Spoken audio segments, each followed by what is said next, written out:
খেতে এসে ছেলে দেখো কিরকম খুশি হয়ে দৌড়াচ্ছে। একে তো পেয়েছে খোলা মাঠ, তার উপরে এরকম ওয়েদার, জাস্ট ওয়াও ছিল ওয়েদারটা।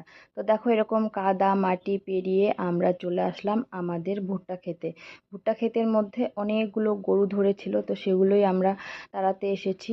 এসে দেখো ছেলে শুধু দৌড়াদৌড়ি করছে, ওকে বলছি গরু তাড়া, ও নিজেই তাড়াতাড়ি করে বেরোচ্ছে একদম কাদা মাটি মাখিয়ে এক সার। আমরা কিন্তু বিকেলবেলা এসেছিলাম, পড়ন্ত রোদ ছিল আর আকাশে ছিল প্রচুর পরিমাণে মেঘ, দেখতে কিন্তু অসাধারণ লাগছিল। আর আমাদের দেখো এই যে ক্ষেতের মধ্যে এবছর বেশি একটা পাটের চাষ হয়নি, পাট চাষ করেনি, শুধু ফাঁকাই পড়ে আছে, গরু বাঁধার জায়গা হয়েছে শুধুমাত্র।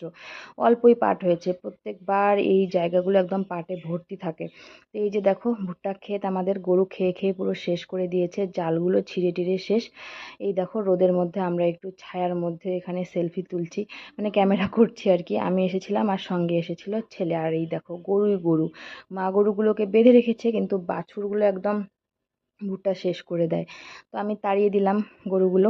তারপর এখন আমরা আবার এই দেখো কাদা মাটি পেরিয়ে বাড়ির দিকে যাচ্ছি যাচ্ছি তো এখন আর জুতো পরে যাওয়া যাবে না, জুতো রেখেই ওদিকে গেছিলাম, এখন জুতো হাতে নিয়ে যেতে হবে। ছেলেকে বললাম যে তুমি জুতোগুলো হাতে নাও, আমি পেছন পেছন ক্যামেরা করতে করতে আসি। এই দেখো জুতো হাতে নিয়ে খুশি হয়ে আমরা বাড়িতে চলে আসলাম। এসে আবার গোসল করতে হয়েছিল, কারণ কাদায় পুরো আমরা দুজনে শেষ হয়ে গেছিলাম।